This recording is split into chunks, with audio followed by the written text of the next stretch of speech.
बहुत ही सुंदर एक गुजरात में उपासक हो गए जिनका नाम था मोहनलाल अग्रवाल। माँ तारा महाविद्या कितनी शक्तिशाली है और माँ तारा की कृपा के कारण आप कितनी बड़ी आपत्ति में से का बचाव हो सकता है, इसका बहुत ही सुंदर उदाहरण मैंने मोहनलाल अग्रवाल जी से जाना था। ये शायद वही है जिनकी आपने पहले बात बताई थी, जो बिल्कुल, बिल्कुल। फर्स्ट वाली जो जो अघोर हमने, नगर अब हाँ हाँ वागे जो गुजराती में पुस्तक हैं, जो उनका जो निवास स्थान था वो सुरेंद्र नगर था। गुजरात का ही एक शहर है सुरेंद्र नगर। और उन्होंने अपने पूरे जीवन में यही कार्य किया, अलग अलग तांत्रिक, अघोरी, नागा साधु सभी से मिलकर अपनी साधना के माध्यम से उन्होंने बहुत सारी चीज़ें जो है वो एकत्रित की और फिर उसे पुस्तक में ढाल दी। तो ये मैं बात कर रहा हूँ 1970s की।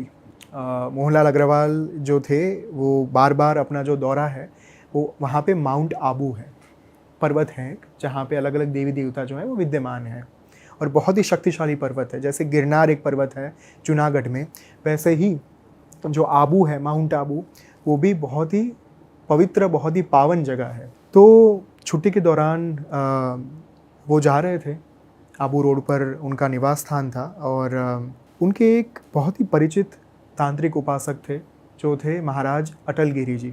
अटल गिरी जी महाराज के वहाँ पे वे रुके हुए थे एक दिन के लिए और उन्होंने कहा कि महाराज मैं कल आबू जा रहा हूँ और फिर मैं लौट आऊँगा। तो अटल गिरी जी जो थे, अटल गिरी जी ने उनसे कहा कि मुझे अशुभ संकेत प्राप्त हो रहे हैं, मैं आपको सलाह देता हूँ कि आप ना जाएं। पर विधि का विधान तय था और वे गए आबू पे। वहाँ पे रघुनाथ मंदिर में उनका निवास था। जैसे ही आबू पे एक बहुत सुंदर जगह है, अगर आप कभी माउंट आबू अगर आप जाएंगे तो आपको पता चलेगा कि वहाँ पे सनसेट पॉइंट है, सूर्यास्त जो है बहुत सुंदर दिखता है वहाँ से। वो वहाँ पे थे, सूर्यास्त का आनंद ले रहे थे। उसी समय एक अमेरिकन लेडी जो है वो उनके पास आई जिनका नाम था क्रिस।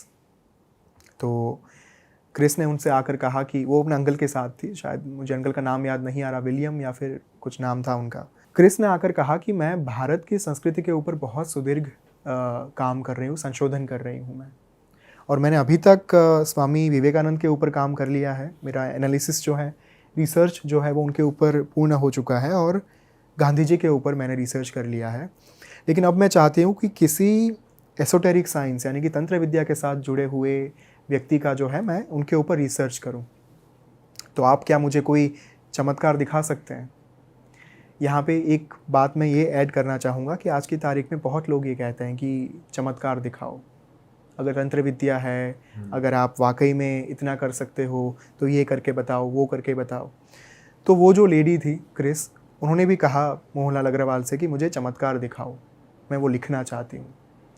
तो मोहनलाल अग्रवाल वॉज लाइक कि मैं प्रयास कर सकता हूँ लेकिन आपको कह नहीं सकता कि ये होगा या नहीं होगा। दूसरे दिन वो उनको दीनानाथ जी के पास ले गए। दीनानाथ जी जो थे वो उस समय के बहुत बड़े संत थे जो आबू पे ही स्थित थे, उनका निवास स्थान भी वहाँ पे ही था। दीनानाथ जी ने शुरुआत में औपचारिक बातें हुई, फॉर्मल बातें हुई, और वो तो महान संत थे, उनको पता चल गया कि ये किस उद्देश्य के साथ यहाँ पे आए हुए हैं। उन्होंने कहा कि आपको चमत्कार ही देखना है ना, मैं आपको दिखाता हूँ। अंदर से वो एक खप्पर लेकर आए, पात्र में उन्होंने उसके पात्र के ऊपर एक लाल रंग का कपड़ा डाल दिया। क्रिस को बोला कि आप अपने मन में जो सोचना चाहते हो वो सोचो, आप वहाँ की यानी कि अमेरिका की कोई ऐसी चीज़ मुझे बताओ जो आप वहाँ पे बहुत पसंद करते हो। तो क्रिस ने कुछ चीज़ें सोचने के बाद उन्होंने कहा कि हाँ, मैंने जो चीज़ें हैं उसकी कल्पना कर ली है। थोड़ी देर के बाद मंत्र फूंकने के बाद दीनानाथ जी ने वो कपड़ा हटाया खप्पर पर से। उसी में वही चॉकलेट्स, वही परफ्यूम, वही सारी चीज़ें थी जो क्रिस ने अपने मन में सोची थी। और क्रिस ने तो साष्टांग दंडवत प्रणाम कर दिया कि आप ही ईश्वर हो, आप ही भगवान। क्योंकि जब एक बाहर का इंसान यहाँ पे आकर कोई ऐसी चीज़ देखता है तो उन्हें पता नहीं चलता कि ये बहुत आम बात है भारत के लिए। भारत की जो विरासत रही है, भारत की जो विद्याएं रही है, उसके सामने तो ये कुछ भी नहीं है। ये सारी घटना हुई, उसमें दोपहर के 3-4 बज गए और आबू का जो एटमॉस्फेयर है वो वैसा है कि 4 बजे में आपको ये लगे कि शाम के 4 बजे हैं, लेकिन रात को 8-9 बज चुके हो, ऐसा आपको प्रतीत हो वहाँ पे। तो Mohanlal Agarwal was little bit concerned कि अगर आप अभी हम टाइम पे वापस नहीं गए तो बहुत ही अनर्थ हो जाएगा और ये रात बहुत गहरी होती है यहाँ की। क्रिस को लेकर वो वापस आ ही रहे थे कि रास्ते में उन्हें एक अघोरी मिले। 6.5 फीट की उनकी हाइट थी और विकराल स्वरूप था उनका, बहुत ही भयानक लग रहे थे। दांत लाल रंग के और आंखें जो है वो लाल रंग की, ऐसा ही लग रहा था कि जैसे किसी कोई नशा करके आए हो। अघोरी ने आकर उनसे कहा कि कहाँ जा रहे हो। रास्ते पर कोई नहीं था। मोहनलाल ने देखा आसपास, कहीं किसी से मदद मिल जाए, किसी तरीके से यहाँ से छूट जाए, निकल जाए, क्या करें, कोई नहीं था। तब मोहनलाल ने कहा क्रिस को कि हम चलते हैं, यहाँ पे नहीं रहना हमें इनके साथ। फिर से एक बार उस अघोरी ने पूछा कि कहाँ जा रहे हो। इस बार अघोरी ने अपने झोली में से एक चिल्लम निकाली, जो साधु महात्मा जो है वो फूंकते रहते हैं। चिल्लम निकाली और ये जो हमारी अमेरिकन लड़की थी क्रिस, उसके लिए तो ये एक फैसिनेशन था, क्योंकि फ़ोटोज़ में भी देखते हैं ना हम, तो जब आप इंडिया के कल्चर के बारे में, अघोर पंथ के बारे में टाइप करोगे गूगल पर, तो आपको चिल्लम लिए बैठे साधु संत ही दिखेंगे। उसने तुरंत चिल्लम ले ली, उसने चिल्लम फूंक ली। क्रिस ने फूंक ली। ओके।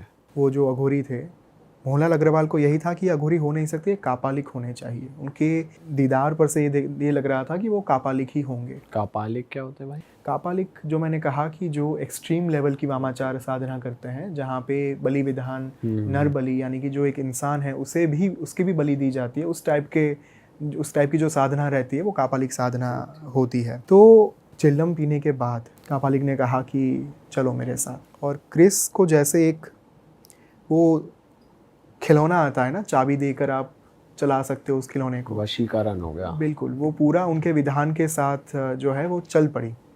वैसे चिल्लम में क्या पदार्थ था वो?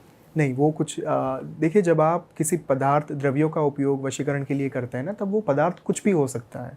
वो खाना भी हो सकता है, कुछ भी हो सकता है, XYZ चीज़ें हो सकती हैं। तो चिल्लम के माध्यम से उन्होंने उनके मन को अपने वश में कर लिया और चल दिए। मोहनलाल अग्रवाल तो छोड़कर जा नहीं सकते थे, क्योंकि एक तो बाहर के सिटीज़न, जिम्मेदारी बढ़ गई, उनके कहने पर आई थी। वहाँ पे उनके अंकल जो थे वो राह देख रहे थे कि कब बच्चे वापस आएंगे। अब ये लड़की कुछ सुन नहीं रही। मोहनलाल उन्हें एक के बाद एक फोर्स कर रहे हैं कि नहीं जाना है, हाथ पकड़ रहे हैं कि यहाँ से चलो वापस, लेकिन वो लड़की उन्हीं के पीछे जाना चाहती है। तो कापालिक जंगल में गए, बहुत अंदर तक गए। उनकी एक गुफा थी, चट्टानों की बीच में बनी हुई एक छोटी सी गुफा थी। गुफा में जाने के बाद कापालिक ने ये आदेश दिया कि आप सिंहासन के ऊपर बैठ जाओ। मोहनलाल को तो नहीं बैठना था, लेकिन अगेन क्रिस ने जो है वहाँ पे एक रीछ का पड़ा हुआ था आसन, उसके ऊपर वो बैठ गई गद्दा बिछा के। कापालिक ने आदेश दिया कि वस्त्र उतार दो। वस्त्र उतारने के बाद कुछ प्रक्रियाएं करी गई, जिसे योनि पूजा कहा जाता है। योनि पूजा एक ऐसा माध्यम है जहाँ पे आप देवी के स्वरूप को एक महिला की शरीर में स्थापित कर सकते हैं थ्रू वजाइना। उससे कहा गया है योनि पूजा। योनि पूजा के माध्यम से चीज़ें करी गई और मोहनलाल ने सोच लिया था कि अगर अब मुझे यहाँ से छुटकारा नहीं मिला तो चाहे मुझे इस कापालिक को मारना ही क्यों ना पड़े, मैं मारकर भी इस बच्ची को बचाऊंगा, क्योंकि जिम्मेदारी मेरे ऊपर है, उत्तरदायित्व मेरे ऊपर है। योनि पूजा के बाद वो अघोरी जो था वो बाहर निकल गया गुफा से और क्रिस अभी भी उसके ही वश में थी। सुबह हो गई। ये पूरी प्रक्रिया जो है वो रात तक चली। तो वो कुछ नहीं कर पाए? कुछ नहीं कर पाए। वो सुबह हो गई, 5-6 बजे का टाइम था। क्रिस को लेकर वो उठे कि चलो अब ये खुद नहीं उठ रही, मैं इसको फोर्सफुली बाहर लेकर जाता हूँ, यहाँ से भाग चलते हैं, क्योंकि अघोरी अभी वो कापालिक तो यहाँ पे है नहीं। बाहर ले जाकर जब उन्होंने हार्डली 300 मीटर या फिर उतना कुछ चला होगा, उनके पेट में ज़ोरों से दर्द होने लगा। वो नीचे बैठ गए। वो एक हद से ज़्यादा आगे ही नहीं बढ़ पाए। दोनों के पेट में एक साथ दर्द होने लगा। तब जाकर मोहनलाल को तो समझ में आ गया, क्योंकि वो खुद एक उपासक थे, कि यहाँ पे कापालिक ने एक सीमा को बांध के रखा हुआ है। सीमा को बांधना यानी अगर वो कापालिक नहीं चाहता कि आप यहाँ से बाहर निकलो, तो सीमा को एक शक्ति के माध्यम से, ऊर्जा के माध्यम से बांध दिया जाता है। अगर वहाँ से बाहर निकलने की कोशिश करो आप, तो आपके शरीर में दर्द पीड़ा जो है वो होने लगती है और फिर से उस इंसान को, मनुष्य को वापस उसी घेरे में आना पड़ता है। तो मोहनलाल समझ गए कि यही केस है। वो फिर से क्रिस को लेकर गुफा में आ गए। गुफा में आए और थोड़ी ही देर के बाद फिर से कापालिक जो है वो वहाँ पे आ गया, लेकिन इस बार वो एक बकरे को लेकर आया था बलि देने के लिए। तो जब मोहनलाल ने देखा कि अब बहुत कम वक्त बचा हुआ है, अगर अभी मैंने कुछ नहीं किया तो हम दोनों की बलि दे दी जाएंगी। उन्होंने पहले विनती की कापालिक से कि देखिए, मैंने आपका कुछ नहीं बिगाड़ा है, हमने आपका कुछ नहीं बिगाड़ा है, हम तो यहाँ से जा रहे थे, हमने आपको डिस्टर्ब तक नहीं किया, आप हमें छोड़ दीजिए। तब कापालिक ने कहा कि तुम्हें तो मैं छोड़ सकता हूँ, लेकिन इस महिला को नहीं छोड़ूंगा, क्योंकि वो मेरी साधना का साधन है। तो मोहनलाल उनके बिना तो जाना नहीं चाहते थे। विधि विधान शुरू हुए फिर से एक बार, अगेन बलि दी गई, सारी चीज़ें हुई। बलि देने के बाद जैसे ही उन्होंने अपनी विधि जो है वो आगे आरंभ करने के लिए फिर से शुरू की, उससे पहले मोहनलाल ने एक शस्त्र उठाकर उनके ऊपर प्रहार किया। जब वो प्रहार किया उसी वक्त पे वो जो महिला थी उन्होंने अट्टहास्य किया। अट्टहास्य यानी एक बहुत ही बड़े आवाज़ में हंसना। जो महाकाली का जो अट्टहास्य होता है, जो माँ तारा का अट्टहास्य होता है, वही अट्टहास्य जो है वो उस महिला ने यानी कि क्रिस ने किया। अब जो घाव किया गया था कापालिक के ऊपर, उस घाव के कारण कापालिक क्रोधित हो गया। अब तो नहीं छोड़ूंगा। वो जैसे ही मोहनलाल के ऊपर आक्रमण करने के लिए जाए, उससे पहले बाहर से, गुफा के बाहर से उन्हें फिर से एक बार अट्टहास्य सुनाई दिया। जैसे माँ बाहर खड़े रहकर पूरे ब्रह्मांड को सुनाई दे, उतनी बड़ी आवाज़ में माँ हंस रही थी। और कापालिक को लगा कि मैंने जिस माँ को यहाँ पे इस स्त्री के, महिला के शरीर में स्थापित किया था, वही माँ यहाँ से बाहर निकल गई है, मुझे उनको वापस से यहाँ पे लाना होगा। और वो अपना शस्त्र जो है वो रख के भागा गुफा के बाहर कि मैं माँ को तो नहीं जाने दे सकता, क्योंकि उनके प्रागट्य के लिए तो इतनी साधना की है मैंने। वो जैसे ही बाहर गया, तुरंत मोहनलाल अग्रवाल ने जो क्रिस थी उनको अच्छे से कपड़े पहनाए और वो सारी चीज़ें हुई। थोड़ी ही देर में वो जो कापालिक था उसके चीखने की आवाज़ सुनाई दी। अब मोहनलाल फिर से डर गए कि ये क्या हुआ। उन्हें लगा कि अब जब कापालिक वापस आएगा तब मुझे भी नहीं छोड़ेगा, इसे भी काट देगा, क्योंकि एक तो वो क्रोधित होकर गया था, अब वो जो लेकर आएगा, अब मृत्यु निश्चित है। और सिर्फ मृत्यु नहीं आएगी, बहुत ही करुण मृत्यु होगी। इतनी खराब मृत्यु वो देगा कि मैं जन्मों जन्म तक याद रखूँगा इस मृत्यु को। कापालिक नहीं आया। बहुत लंबा वक्त जो है वो बीत गया, बहुत घंटे बीत गए। वो डरे हुए थे। धीरे धीरे धीरे क्रिस जो है वो अपने मूल अवस्था में वापस आ रही थी। अब मोहनलाल को समझ में नहीं आ रहा था कि ये क्या हुआ। क्रिस की मानसिक अवस्था जो है वो फिर से एक बार स्टेबल हो गई। उसे कुछ याद नहीं था कि मेरे साथ क्या हुआ। उसने पूछा मोहनलाल से कि हम कहाँ पे हैं, क्या कर रहे हैं। लास्ट मेमोरी जो उनकी थी वो दीनानाथ जी के पास थी। दीनानाथ जी ने जो चमत्कार दिखाया था वही उनको लास्ट याद था कि हम तो वहाँ पे थे, वहाँ से फिर यहाँ कैसे पहुँचे। मोहनलाल थोड़ी देर के बाद गुफा से बाहर निकले, फिर से हाथ में शस्त्र लेकर, कहीं अगर वो बाहर खड़ा होगा तो इस बार मैं मार दूंगा, इस बार नहीं छोड़ूंगा, चाहे मुझे ही क्यों ना मरना पड़े, मैं मार दूंगा इस बार। कोई नहीं था। जैसे ही दोनों बाहर निकले, क्रिस और मोहनलाल, क्रिस ने एक पेड़ के नीचे, उनकी दृष्टि गई, उनकी वहाँ पे नज़र गई, वो चीख पड़ी, क्योंकि जो कापालिक था वो वहाँ पे मरा हुआ पड़ा था। उनकी जो आंतें थी वो बाहर थी, उनके पैर मुड़ चुके थे, उनका जो धड़ था वो अलग था, मस्तक था वो कहीं पे लटक रहा था। अरे बाप रे। तो मोहनलाल को समझ में नहीं आया कि ये क्या हो गया, ये कैसे हो गया। ज़रूर किसी ईश्वरीय शक्ति ने मदद की है, उसके अलावा ये संभव ही नहीं है। और तुरंत वो भागे भागे वहाँ से निकले। और जैसे वो सीमा आई, जो मर्यादा थी, बाउंड्री थी, वो बाउंड्री के पास पहुँच के उन्होंने फिर से एक बार ये चेक किया कि कहीं पेट दर्द हो रहा है, क्या हो रहा है, कुछ नहीं। लेकिन कोई दर्द नहीं हुआ, कोई पीड़ा नहीं हुई उन्हें। वो भाग गए तुरंत ही, और 2 दिन इस चक्कर में बीत गए थे। वो तुरंत अपने जो आबू, जहाँ पे वे रुके हुए थे, वहाँ पे पहुँचे। आबू में जो उनके अंकल थे, विलियम या जो नाम था उनका, वो राह देख रहे थे, उन्होंने तो एफआईआर दर्ज करवा दी थी और पुलिस ढूंढ रही थी। सबको ये लग रहा था कि मोहनलाल अग्रवाल उनको लेकर गायब हो गए। इल्ज़ाम जो है वो मोहनलाल के ऊपर ही लगा हुआ था। लेकिन बाद में सारी बातें क्लियर हुई। क्लियर होने के बाद जब क्रिस को वापस रवाना कर दिया गया अमेरिका के लिए, उसके बाद वे पहुँचे अटल गिरी जी के पास वापस। वो अटल गिरी जी आबू जाने से पहले जिन्होंने कहा था कि आप मत जाओ, मुझे लग रहा है कोई अशुभ कुछ होने वाला है, उन्हीं अटल गिरी जी के पास पहुंचकर जब वे बैठे, तब अटल गिरी जी ने सबसे पहला प्रश्न यही किया कि सब कुशल मंगल तो है ना, आपको कुछ हुआ तो नहीं ना। मोहनलाल को तो आश्चर्य नहीं हुआ, क्योंकि वे जानते थे कि वो कितने बड़े सिद्ध हैं। मोहनलाल ने पूछा कि आप बताइए कि हुआ क्या हमारे साथ, और हमारी रक्षा किस शक्ति ने की। जहाँ पे पंछी तक नहीं आ सकता था, वहाँ पे हमारा बचाव किया किसने। अटल गिरी जी ने कहा कि जब मैंने आपको कहा था कि कुछ अशुभ संकेत मुझे लग रहा है, मिल रहा है, आपको नहीं जाना चाहिए, उस समय पर जब दूसरे दिन आप वापस नहीं आए यहाँ पे, तब मैंने अपने चक्र जो है वो गतिमान कर दिए थे।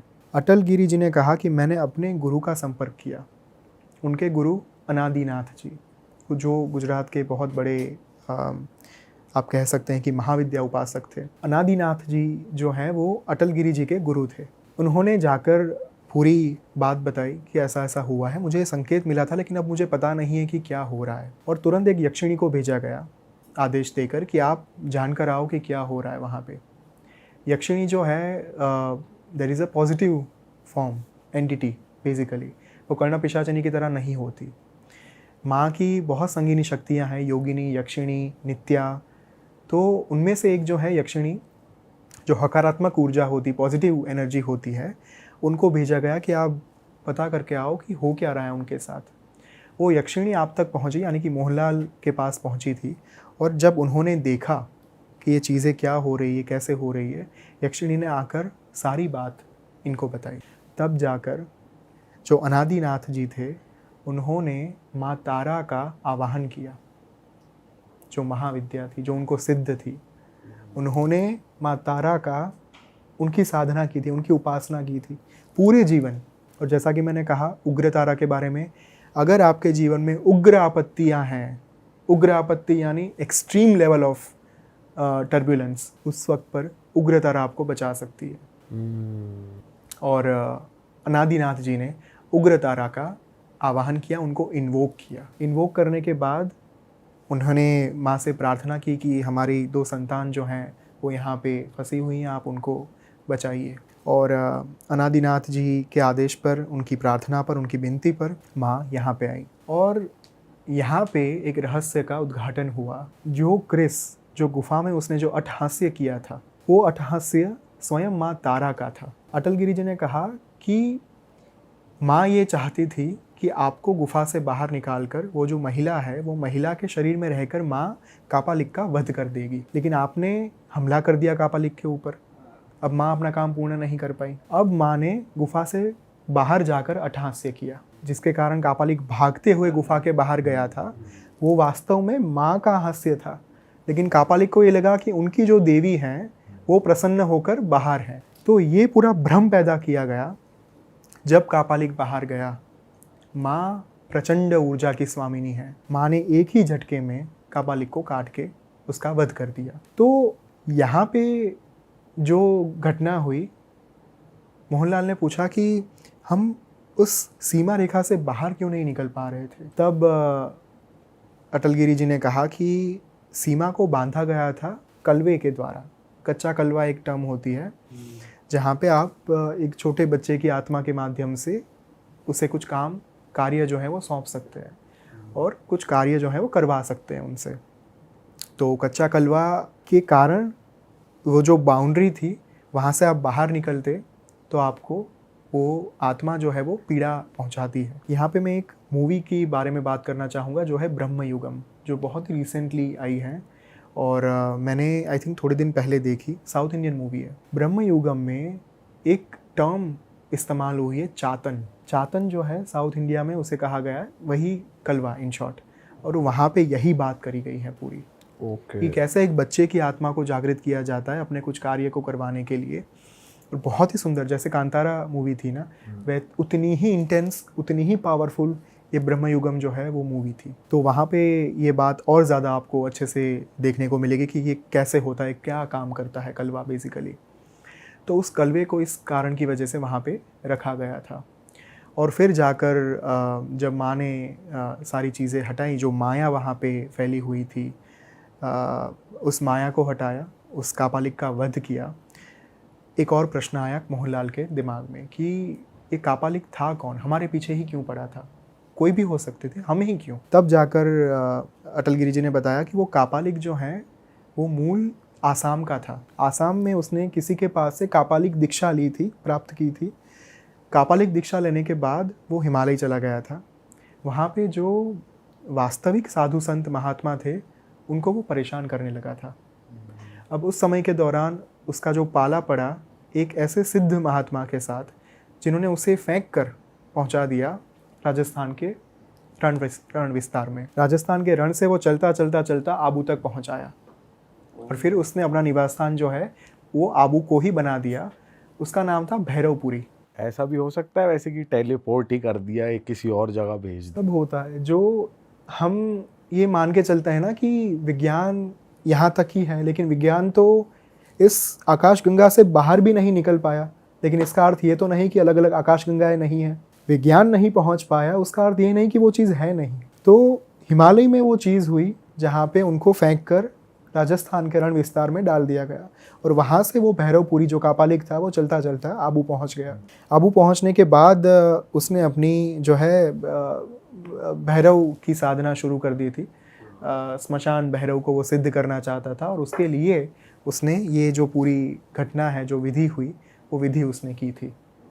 तो इस तरीके से माँ तारा ने, जो महाविद्या है, उन्होंने अपने भक्त की रक्षा की। अगर आप माँ की ओर एक बार सिर्फ करुणा भरी दृष्टि डाल दोगे तो भी माँ आपके लिए, आपको बचाने के लिए आ जाएंगी। बहुत ही सुंदर एक संस्कृत में विधान है माँ के लिए, पंचशून्य स्थिता तारा सर्वांते कालिका स्थिता, जिसका अर्थ है कि जहाँ पे पंच महाभूत की बात आती है, पंच महाभूत से बने इस देह यानी कि जल अग्नि आकाश वायु पृथ्वी, इससे बने जो देह की बात आती है ना, वहाँ पे माँ तारा हमेशा विद्यमान रहती है, तत्पर रहती है अपने बच्चे को सहाय करने के लिए, अपनी संतान की सहायता करने के लिए।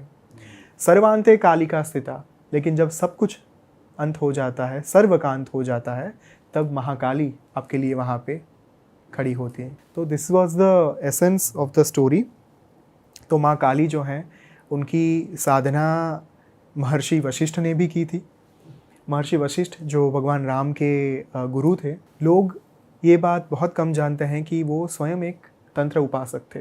और जब आप ताराणव तंत्र पढ़ेंगे, तारा तंत्र पढ़ेंगे, मैं बहुत ही सुंदर एक ग्रंथ पढ़ रहा था, योगेश्वरानंद जी लिखित एक ग्रंथ है जिसका नाम है तारा तंत्रम। तारा तंत्रम में ये बात दी गई है, महर्षि वशिष्ठ की पूरी एक कथा दी गई है, जहाँ पे कई सालों तक महर्षि वशिष्ठ ने माँ तारा की उपासना की थी, उनकी साधना की थी वैदिक विधि विधान के साथ, यानी कि सात्विक पद्धति के साथ।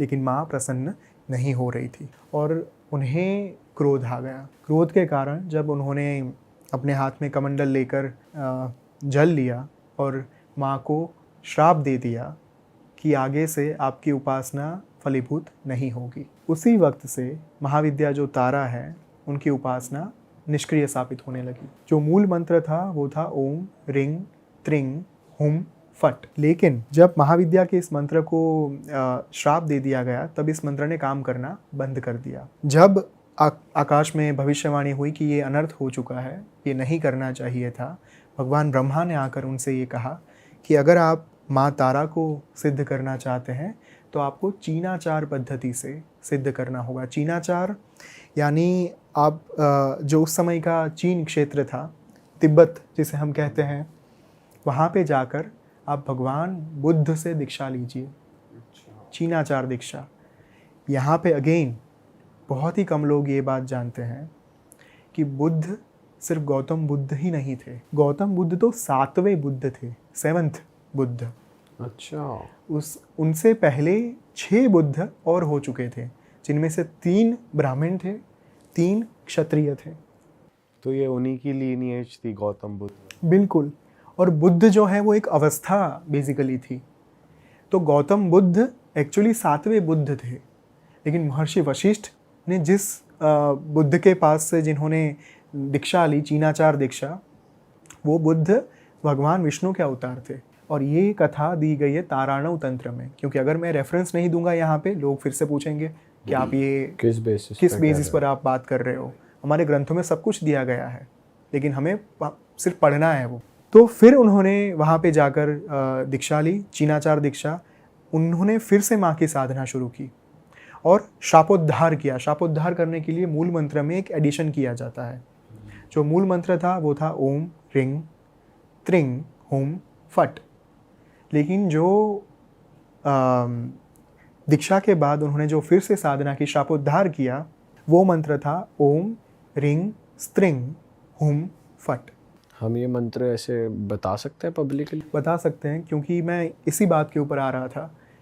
देखिए, हमने बहुत सालों तक, बहुत सेंचुरीज तक गुप्त ज्ञान करके चीज़ों को संजो के रखा, और गुप्त ज्ञान के चक्कर में ही आज हमारी विरासत लुप्त हो गई है। तंत्र के जो मूल एस्पेक्ट हैं, जो मूल सत्व है तंत्र का, वो लुप्त हो चुका है। अगर अभी भी हम इसे बाहर नहीं लाएंगे, लोगों के समक्ष नहीं लाएंगे, तो ये बचेगा ही नहीं। इतना ही नहीं, मैं डेफिनेटली शास्त्र का जो मत है उसमें बहुत हद तक मानता हूँ। उसमें ही मेरा विश्वास है कि गुरु के आदेश और गुरु की आज्ञा से, गुरु की दीक्षा प्राप्त करके ही आपको महाविद्या की साधना में आपको शुरू करनी चाहिए। गुरु की दीक्षा के बिना, गुरु के बिना या फिर गुरु की आज्ञा के बिना महाविद्या साधना जो है वो बहुत बार कठिन साबित हो सकती है। लेकिन मैं मंत्र इसलिए कह रहा हूँ ताकि लोगों तक ये बात पहुँचे आगे जाकर। जो हमें देख रहे हैं हमारे व्यूअर्स, उनमें से एटलीस्ट 1 या 2 साधक ऐसे निकले जो महाविद्या तक पहुंचने के लिए पहले जो शास्त्रों में दी गई पद्धतियां हैं वो साधना करे, फिर आगे जाकर महाविद्या की साधना भी करे, माँ तारा के मंत्र को जो है वो सिद्ध करे। अगर 2 लोग भी ऐसे होंगे तो भी हमारी ये जो बात है, हमारा जो ये पॉडकास्ट है, वो सफल है। पर ये प्रोसेस तो काफ़ी लंबा होगा, मतलब प्रोसेस 15-20 साल कह सकते हैं आराम से, कम से कम 15-20 साल। और तो ऐसे महर्षि वशिष्ठ ने जो है शापोद्धार किया, और शापोद्धार के पश्चात हमें नया मंत्र मिला, ओम रिंग स्त्रिंग हुम फट। तो जो उग्र तारा देवी हैं उनका मंत्र ये है। फिर जो एक जटा जो हमने माँ के स्वरूप के बारे में बताया, उनका मंत्र भी इन्हीं मंत्र में से आया है, और नील सरस्वती का मंत्र जो है वो भी इसी मंत्र में से फिर हमें प्राप्त होता है। तो चुरू पहुँचे, वहाँ फ़ोन करा, वो सरपंच साहब हैं, वो सबसे छोटी उम्र का सरपंच है जिसकी कॉल आई थी मेरे को। 31 साल का है लड़का, 28-29 साल का। चलो, कहता भाई, मैंने फ़ोन कर दिया, मैं कहा भाई हमारे, कहता नहीं यार यकीन नहीं कर। मैं कहा आ रहे हम भाई तेरे गाँव में। और तब तक हमें ये नहीं पता था क्या करने जा रहे हैं, है ना। कहना भाई हमारे गाँव में भूत है फलाना, आप आना, ये बड़ी जगह खतरनाक है। और मेरा ट्रिप ये नहीं था मैं हीलिंग करने जा रहा हूँ, मैं बाबा नहीं हूँ कोई। मेरा ट्रिप ये था भाई हॉन्टेड प्लेसेस देख के आते हैं, साला इंसिडेंट पता चलेंगे, फील लेंगे, ध्यान लगाएंगे वहाँ जाके है क्या। और ऐसी ऐसी चीज़ें टकरा गई। एक बार तो सेटबैक लग गया कि भाई टिक जा, नहीं मरेगा, बुरे हाल भाई। लेकिन आपका मोटिव ये भी रहता है अगर कोई इंसान तकलीफ में तो शायद मैं उसकी हेल्प कर दूं, ये चीज़। क्योंकि ये सबसे ईजी है, ये आपका कर्मा इतना सूट सेट कर देती है ये चीज़ एक ही बार में। और मेरे लिए तो सबसे अच्छी चीज़ है, मुझे चांस मिल जाए अगर। देखो, तो मैंने गुरु जी को कॉल करा वापसी पे, मैं क्या ऐसे ऐसे करके, वो मेरे को उन्होंने मना किया। वो कहते मत जाइयो, अच्छा चुरू मत जाइयो। मैं कहा क्यों? कहते नहीं मत जाइयो। ये गुरुजी कहाँ के? ये सर सोनीपत में ही है। अच्छा, आपके गुरु हैं ये पहले राजस्थान थे, पहले गुजरात थे, झालावाड़ आश्रम के नाम से इनका आश्रम है। अब सोनीपत आए हुए हैं, और सोनीपत के पास ना डेरा बड़वासनी गांव है, वहाँ डेरा है, वहाँ रहते हैं अभी। सुना है बड़वासनी भाई? बड़वासनी, हाँ। तो आए हुए हैं वहाँ पे उनका कोई भगत है, दोस्त है, उसके पास ही है वो। तो वैसे उनका ऋषिकेश में भी आश्रम है, झालावाड़ गुजरात तो के नाम आपके से। जो मंत्र दिया है आपको इन्हीं गुरुजी ने नहीं, वो तो मेरे पहले बोले। ये मतलब क्या होता है ना, आपको अगर कोई दिक्कत हो रही है तो फॉर द टाइमिंग आपके आसपास कोई ऐसा होना चाहिए जिसके पास जाके आप हीलिंग करवा सको अपनी। ठीक है। हाँ, इनमें ताकत है। अच्छे गुरु जी, बहुत अच्छे गुरु। नाथों का डेरा है, मेरी फ़ोटो भी है उनके साथ, देखी होगी आप, मेरी डीपी लगी हुई है। मैं वो दूंगा आपको फ़ोटो जिनकी मैं बात कर रहा हूँ। एक मकीमपुर गांव है, 2 डेरे हैं इनके, नाथों में है ये। तो क्या हुआ, कहते मत जा भाई, मेरे को बोले, कहते मैं घूम लिया, कहते एक नंबर के जिद्दी प्रेत हैं राजस्थान के। कहता मतलब ऐसी सी बात हो रही थी। मैं क्या गुरु जी ऐसे ऐसे हुआ। कहते रहने दे तू भाई, इनको तू ना तो मुक्ति दिलवा सकता। बात सही थी उनकी। चले गए, उस गांव में एंटर हुए ना, तो गांव में हम लेट पहुंचे सर, तो वो गांव वाले सारे इकट्ठे हुए हैं।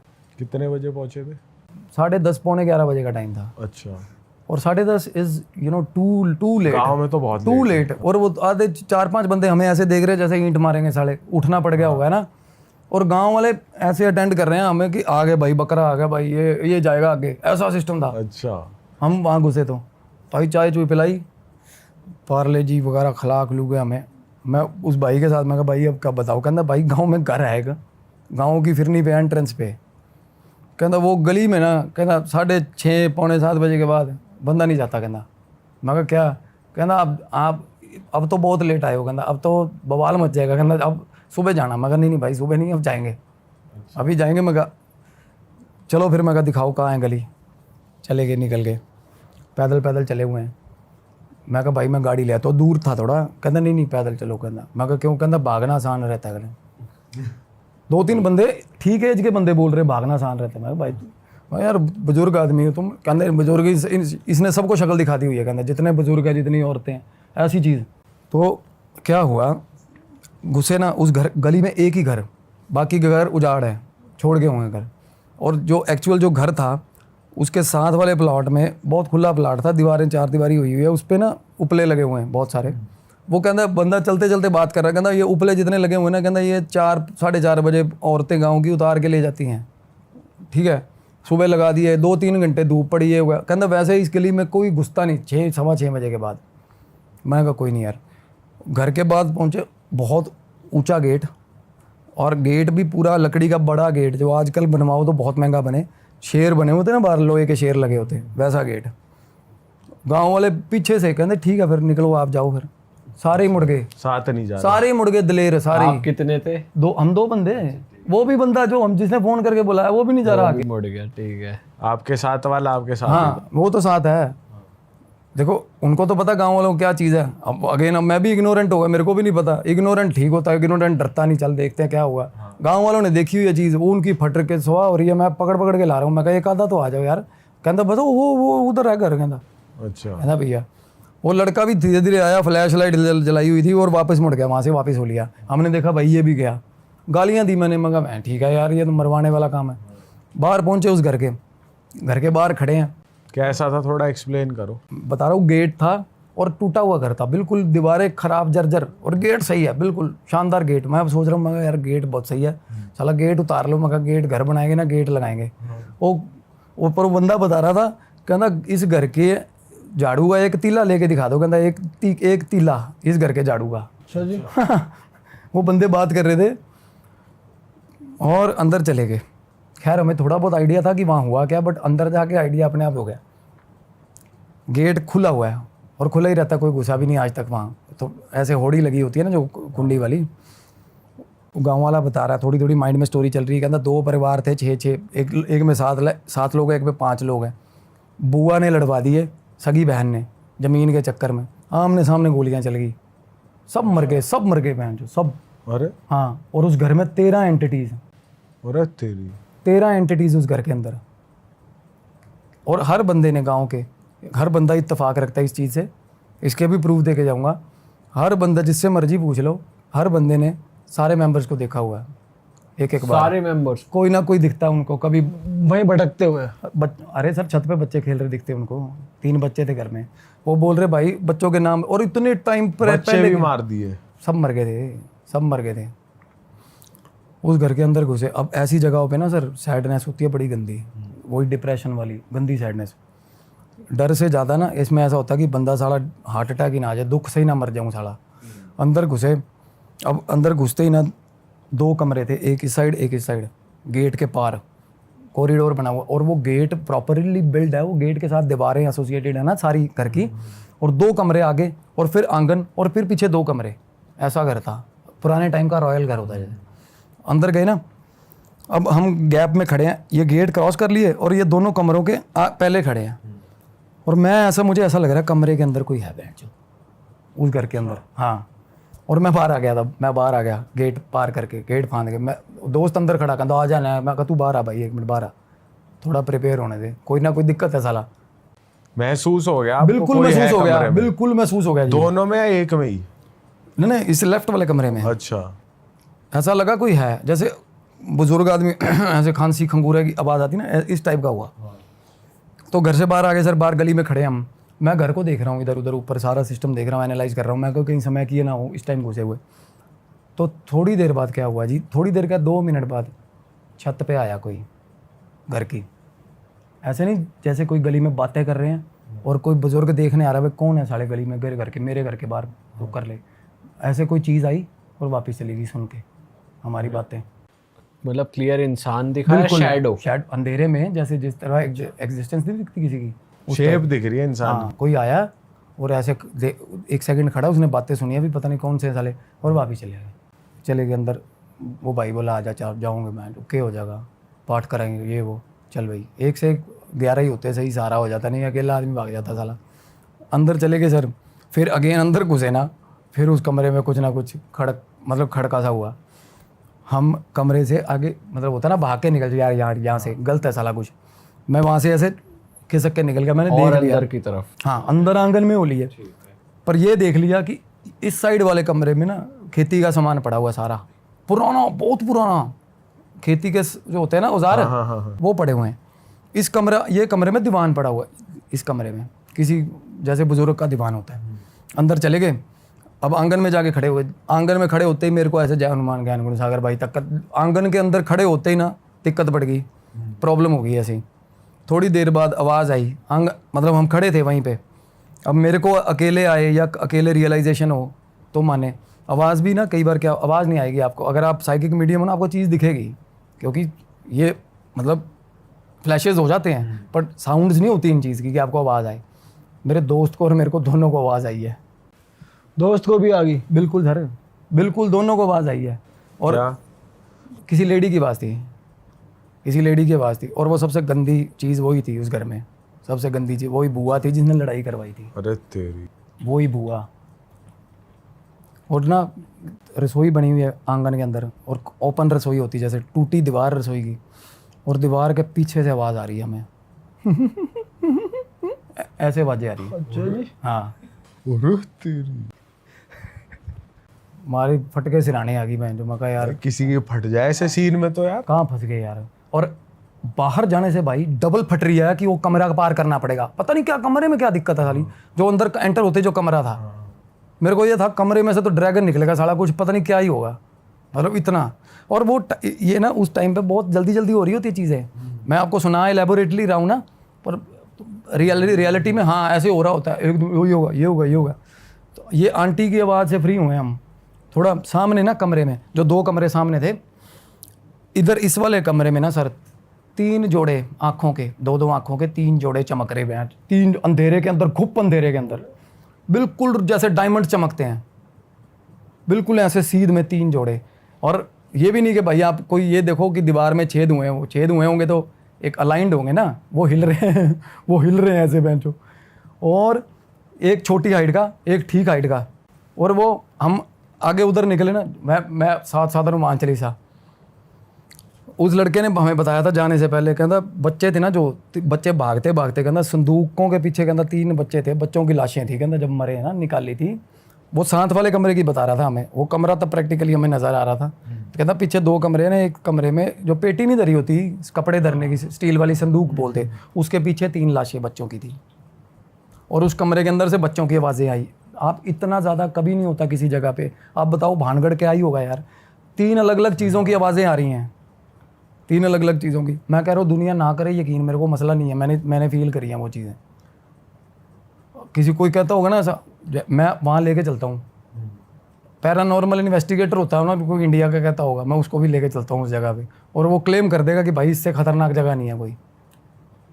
मतलब तब हमारी फट गई थी सर, जब वो बच्चों के खेलने की आवाज़ें, हंसी की आवाज़ें आई है ना। मैंने उसको बोला, मैं कहा भाई तेरे को, कहता यार बहन जो भाई चल यार, कहता भाई दिक्कत उसको भी आ रही है, हाँ, और अंधेरा इतना, गुप्त अंधेरा है कि मेरे को ये भी आइडिया नहीं हो रहा, दोस्त का मैं हाथ पकड़ रहा हूँ, फ्लैश लाइट एक मोबाइल की जल रही थी, वो हमने बंद कर दी, डर के बंद कर दी थी कि सामने कोई चीज़ विजिबिलिटी में ना आ जाए साली, समझ रहे हो, इतना डर लग रहा था कि विजिबिलिटी ना कुछ दिखे ना साला यार, मतलब अंदाजे लगा के चले हुए हैं कमरे में, घुपन दे रहा है, घुपन दे, और गाँव ही ऐसे हैं।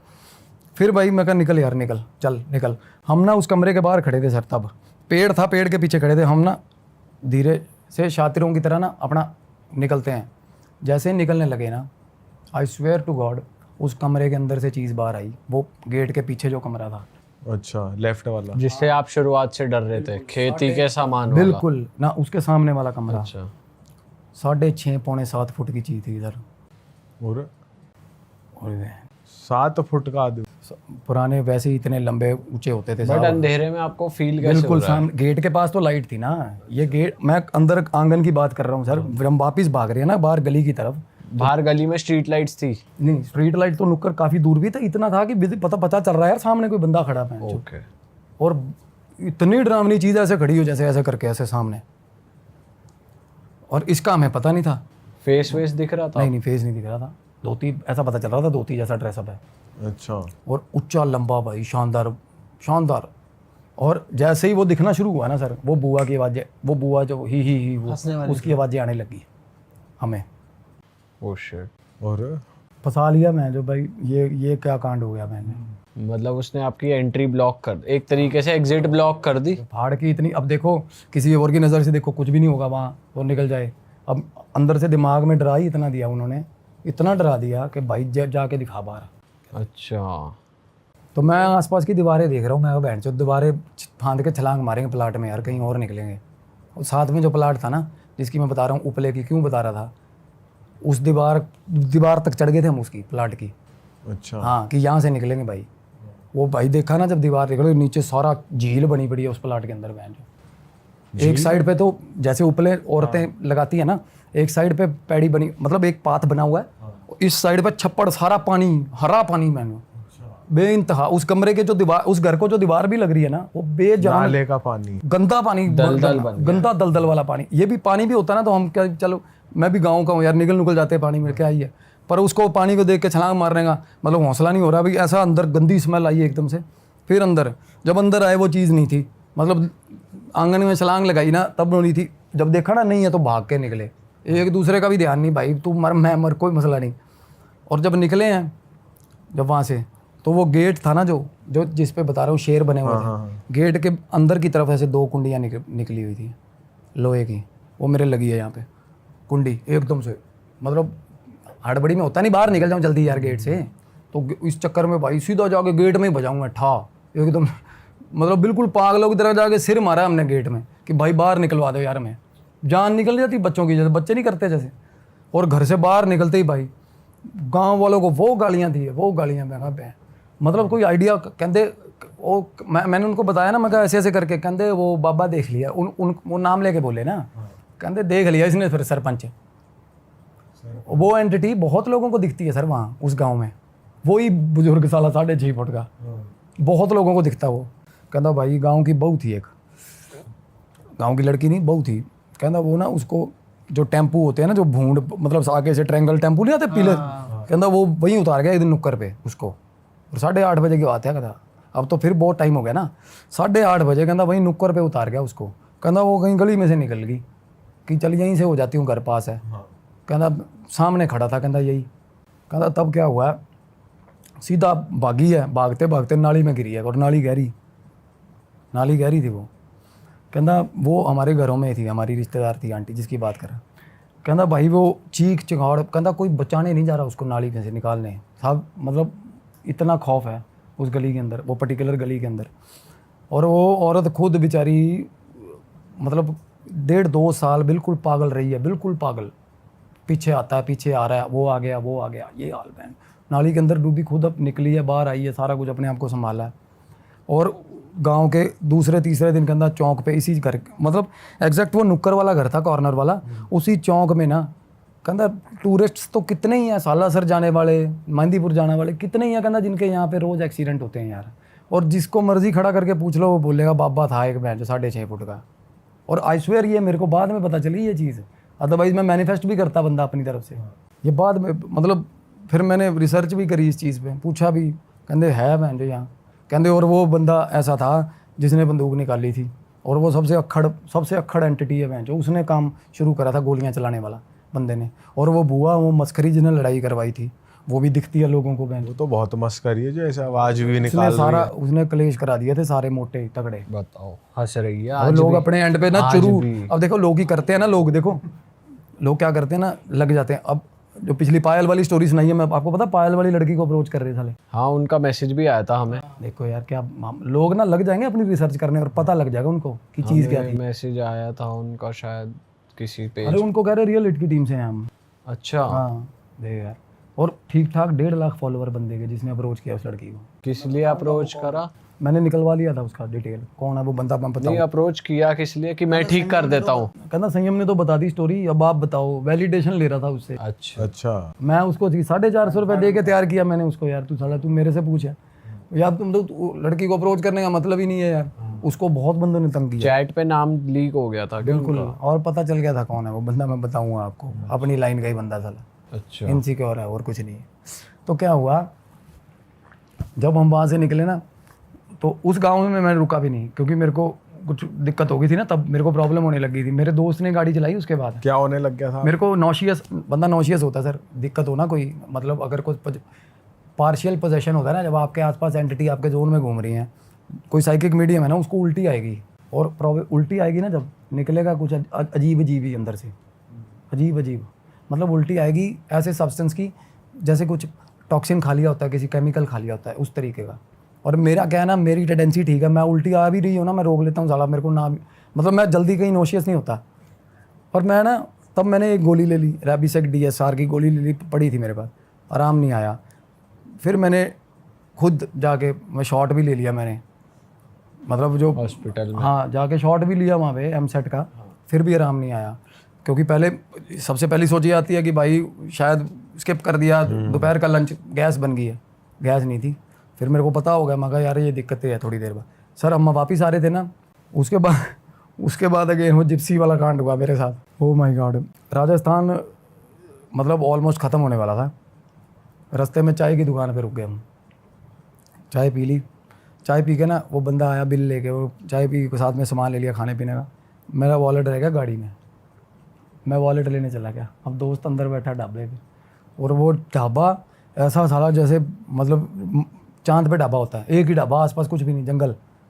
मैं बाहर निकला हूँ ना सड़क पे, गाड़ी में से पर्स निकालने, वो गाड़ी में बैठा बैंड बाबा, अरे तेरी, पिछली सीट पे बैठा बंदा, मेरे को फील हुआ साथ ही आ गया आपके वहां से। ओ, तब मतलब उसको मतलब तब का सारा सफ़र सर चौपाई चल रही है अंदर, मानसिक जब सारा मेरे डर लगने लग गया। उसके बाद लगता है, सबको लगता है जब इतनी हद तक डरा देना चीज़, लगता है डर। तो मेरे को ये हो गौरव तिवारी वाली ना बन जाए मेरे साथ, मतलब कुछ गलत ना हो यार, है ना। क्योंकि क्या होता है तब कई बार आपके दिमाग में घुस जाता है गंदे वाला, तो आपको ना ऐसा लगता है कि मैं ही सोच रहा हूँ, ये मरने के ख्याल मेरे ही हैं, समझ रहे हो। उनके साथ ऐसा ही हुआ था गौरव तिवारी के साथ। देखो यार, बंदा इतना तगड़ा पैरानॉर्मल इन्वेस्टिगेटर, पहला बाथरूम में जाके फांसी लगा ली, क्या ही बोझ होगा उसको। तो हो यही रहा था उनके साथ। तो मेरे को डर, मैं उस तरीके का सोचने लग गया यार। मैं कहा ये होगा मेरे साथ, ऐसा होगा। वो मेरे को दोस्त कह रहा है, कहना कुछ ना तू मेरे दौरा सोइए 3-4 दिन, कहना वहाँ गांव में रहेंगे, शाहपुर गांव है हमारे सोनीपत के पास। तो कहना मेरे पास गांव में रुक, उसको पता चल गया था इसको दिक्कत होगी है मेरे को। कहना तू मेरे पास रुक भाई, कहना हमारे गाँव में सियाना है फलाना। मैं कहा साले मेरे से सियाना होगा वो। मैं कहा दिक्कत होगी कुछ नहीं। मैं कहा ये कुछ नहीं है। अब मैंने गुरुजी को फ़ोन किया, उन्होंने हेलो भी नहीं बोला, उन्होंने कहा आ गया स्वाद देख लो। और मेरे को गुरुजी ने जब मैं कहते पहुँच ले, पहले पहुँच ले यहाँ पे, पहुँच के ना तो मेरे को मैं जाके मिला हूँ ना जब उनको, मेरे को पता क्या बोले, कहते तूने मेरे को फ़ोन किया ना, तूने हेलो बोली है, मेरे को पता चल गया था। मतलब वो पहुँचे हुए बंदे हैं काफ़ी। मैं क्या बोलूँ यार, मैं उसके बाद ना आया, मेरे को डर लग रहा रात ना हो यार, रात हो जाएगी है ना। सुबह पहुँच, हमें सारी रात तो सफ़र करते रहे। अगले दिन हमें दोपहर को मैं सोया नहीं सारा दिन, मेरे को सोने से डर लग रहा है। दोपहर की बात है, मैं चला गया, मुकीमपुर के थे वो गुरुजी, मुकीमपुर में थे, मैं उनके पास चला गया। वो धुना लगाया हुआ था, उन्होंने बैठा, उन्होंने अपनी तरफ से ठीक करा मेरे को। उसके बाद मैं कहा कहते अब दिक्कत नहीं होगी। मैं कहा कहते 2 दिन तो होएगी, 3 दिन तो कहते, और और उन्होंने बता दिया मेरे को कि ये है। अब मेरे को उन्होंने भी सेम बताया? तब डर गया मैं ज़्यादा। मैं कहा बहन फिर तो दिख रही है यार इनको। क्या क्या बताया उन्होंने? कहते ये इनू कितने ले आए? मतलब उन्होंने ये बोला मेरे को कि इसको कहाँ ले आया तू बहन जो 96-97 साल के वो साथ में। अच्छा सीधा उम्र बता दी। तो क्या हुआ मेरे मतलब अंदर से होता ना कई बार दिखती है चीज़ ना। तो मैं आके सो गया ना, जब आके सोया मेरी वाइफ ने बोला मेरे को कि तू मेरे को थोड़ा अलग ऐसे होता ही है, अलग फील हो रहा है, तू सो जा, तू थका हुआ है। वो भी डर गई थी इनफैक्ट जब मैं घर आया हूँ। वो बाद में बताया उसने मेरे को, बाद में बताया। और घर पे मैंने क्या कुछ नहीं किया होगा सोचो। आगे मैं सो गया, जब सोया ना एकदम से मेरे को रात को मिड ऑफ द नाइट एकदम से ऊपर आके ना अंधेरे में मेरे ऊपर आके ऐसे किया उसने। और उसी ने? बिल्कुल बिल्कुल ऐसे आ गया ऐसे ऊपर। अरे तेरी, मुंह पे हवा नहीं बजती, आँख खुली ऐसे हवा, अच्छे से हवा बजी है, आँख खुली कुछ नहीं है। आँख बंद करी, ये भी नहीं कि आँख लग गई, आँख बंद करी जस्ट, फिर उसके बाद इमीडिएटली या तो हो ना कि नींद में हो रहा है। फिर मैं उठ गया, फिर मैं उठ के मैं रात को पौधों को पानी देने लग गया। करूँ क्या मैं, जो मोबाइल देखना नहीं है मेरे को, ये ज़्यादा बढ़ाती है चीज़। जब आपको ऐसा हो ना तो ज़्यादा फ़ोन यूजेज नहीं करनी चाहिए। अच्छा। इलेक्ट्रिक कंपोनेंट पास लेके आ रहे हो, हर साइकिक मीडियम को पता है यार कि यहाँ से चार्ज मिलता है इनको। तो मैं फ़ोन में लगाऊँ और चिमड़ेगी वो मेरे को। तो मैं पानी दे रहा हूँ पौधों को। आप जितना ज़्यादा हो सके ग्रीनरी के पास चले जाओ, जितना ज़्यादा हो सके हरे भरे चीज़ों के पास, हरी भरे पौधों के पास। मैं पौधों को, मेरी वाइफ पीछे आ गई मेरे रात को, कहती उसको तब आइडिया हो गया भी ये सटक गया मैं, जो क्या होगा इसको। तो मैं पौधों को पानी दे रहा हूँ रात को। रात में तो कहते देना नहीं देना चाहिए, नहीं देना चाहिए। जब फंसी पे क्या करे बंदा, अंदर कमरे में अंदर डर लग रहा मेरे को, बाहर जा रहा हूँ घर से ठीक लग रहा है, ठीक है। तो अगले दिन जैसे बंदा खुद इतना सेल्फ प्रोएक्टिवली कहता कि नहीं यार कोई दिक्कत होगी है ना, तो मैं अगले दिन से मैंने पाठ रख लिया आज तक का अपना। तो वो चला फिर। तो गुरुजी ने बोला कहते किसी को भी कोई भी रेमेडी कुछ नहीं देना, पता नहीं क्या मुंह से बुलवा दे यार, तेरे हावी थी ये चीज़ पूरी। सही बात है। और मैंने इतना इग्नोर किया साहब, इतना इग्नोर। हनुमान चालीसा में थतला रहा था यार मैं, हनुमान चालीसा नहीं बोलने दे रहा था साला। बताओ, अंदर ही आ गया था? आसपास इन्वेजन्स होती हैं, अंदर तो ऑरा में आ गया, अंदर तो फिर खेलने लग जाता बंदा। मतलब 6 दिन मैं लोगों को, मैं वीडियोस डाल रहा हूँ इंस्टा पे, और बाय गॉड मैं लोगों को पता है बता भी नहीं पा रहा हूँ मेरे साथ ये प्रॉब्लम है, बताने नहीं दे रहा मैं। जो मैं इंस्टा लाइव होके बता रहा हूँ, मैं कहा भाई मेरे को दिक्कत है, थोड़े दिन ना करो यार मैसेज। आप लोगों को ये लगेगा मैं इग्नोरेंट हो रहा हूँ कि सारा रिप्लाई नहीं करता सेलिब्रिटी। मैं कहा ऐसा कुछ नहीं है भाई, सबको रिप्लाई करता हूँ, सबकी हेल्प करता हूँ। मेरे को मैसेजेस मत करो कुछ दिन, क्योंकि रिप्लाई नहीं करूँगा और तुम्हें अच्छा नहीं लगेगा। मेरी हीलिंग चल रही है और मेरे को कर लेने दो। मैं खुद ही लगा था पाठ पे, मैंने आसन ही नहीं छोड़ा सर 4 दिन। 4 दिन रोक, खाना खा लिया आसन, खाना खा लिया आसन। फिर अब ओके। और परसों रात को मेरे को ऐसा फील हुआ है जैसे नया जन्म होता है, जैसे बात ठीक है यार। ऐसा डिसीजन किसी ने मतलब सिर से ना बोरी उठा के रख दी हो साइड पे। तो ये गुरुजी की पूजा से हुआ या आपने उन्होंने खुद ही लगे करा? हुए थे। अच्छा, वो अष्टक मेरा मतलब मैं अष्टक हनुमान जी चल रहे थे। फिर उसके बाद भोग वृंदावन जाके करके आया हूँ। जब मेरे को फ़ोन आया ना टीम का, तब मैं वहाँ के बिहारी जी था, तब मैं इसी चक्कर में गया हुआ था। अच्छा, उन्होंने बोला था वहाँ जाओ? गुरु जी ने बोला हुआ वहाँ पे था उनके कोई, उनको भी मिल के आया हूँ। अघोरी हैं, उनको मिल के आया हूँ। वो उनका पैरा ऐसा है अघोरी का, अगर उनका ऑरा आपके साथ चल पड़ा ना, आप उनके पैरों को हाथ लगा लोगे, उनका ऑरा आपके साथ चल पड़ेगा। और एंटिटी की फटती है उनसे। जिस बंदे को मैं मिल के आया हूँ, वो बात नहीं करते किसी से, गालियाँ देते हैं बस। वो बैठे हुए ना, किसी ने पैर को हाथ लगा लिया या टच होगा गाली देंगे, बहुत गंदी गाली देते हैं। टच नहीं करना, तो बस उसका आशीर्वाद लेके आ जाओ बंदे का। तो गुरुजी ने तो फ़ोन ही कर दिया था उनको भी आएगा। और मेरे को थोड़ा ट्रीटमेंट ऐसा मिल गया कि 3 मिनट खड़ा हो गया मैं वहाँ पे उनके पास। तो मैं खड़ा रहा, कहते जा, फिर कहते पैरों को हाथ लगा। और जब मैंने उनको पैरों को हाथ लगाया ना, मैं जाता हुआ कुछ और था, वापस आ रहा था मैं कुछ और था यार। मैं घर वालों को फ़ोन कर रहा हूँ 6 दिन बाद, कैसे हो, क्या हाल है, ये वो। मतलब बिल्कुल सप्रेस्ड था मैं 6 दिन, किसी से बात नहीं करी मैंने। घर वाले मेरे को कह रहे हो की गल होगी, साला फ़ोन नहीं चुक रहा, किसी का फ़ोन नहीं उठाया, किसी से बात नहीं करी। बट फाइनली ठीक हो गया सब कुछ और अब आप एकदम बाहर हो उससे। अब ओके है सर। अब नहीं जाना भाई किसी हॉन्टेड नहीं जाना सर। पता क्या है, ये एक लिमिट पता होनी चाहिए बंदे को अपनी, नहीं तो बंदा मार खाता साला। मेरे को लिमिट पता चल गई ना मेरी। लिमिट क्या है आपकी, क्या पता जी चली? मेरे को सर एंटिटीज ना, एक तो एजेड, हम लोग तो ना, बूढ़ा आदमी कुछ नहीं कर सकता। बूढ़े आदमी की आत्मा सबसे गंदी होती है, स्टबन होते हैं, कहते सठियाए बच्चों हुए। की भी? बच्चों की भी, ये आपने बच्चों की बूढ़ों की स्टबन होते हैं ये। और क्या है ना, जहाँ पे ज़्यादा एंटिटीज़ हों वो घेर ही लेंगे, कितना मर्जी सम्राट हो अपने आप में, खतरनाक हो। ज़्यादा एंटिटीज़ हैं वो इतना आपको मैनिपुलेट कर देंगी, चीज़ें वाजें ये वो, आप डर जाओगे। और सब डरते, डरना भी चाहिए। जो बंदा नहीं डरता वो मर जाता साला, वो मरेगा। भाई यार ये तो गलत ही सीन हो गया यार आपके साथ, बहुत 2-3 इंसिडेंट्स हुए हैं और भी हुए, पर सारे ही एक से एक है यार। कोई जाए ना बंदा साइट अरे में देखे। एक से एक है। Rajasthan it's a taboo place है। मैं गोवा के बाद राजस्थान, गोवा तो नंबर 1 है। गोवा बहुत खतरनाक, बहुत खतरनाक है, क्योंकि वहाँ तो सारा टूरिस्ट कितने। गोवा की प्लानिंग है आपकी? गोवा जाने की? हाँ है, जाएंगे। अरे वाह, आपने ये वीडियो यहाँ तक देख ली भाई, तुमने हमारी मेहनत सफल कर दिया। तुम ही लोग हो असली रियल हिट।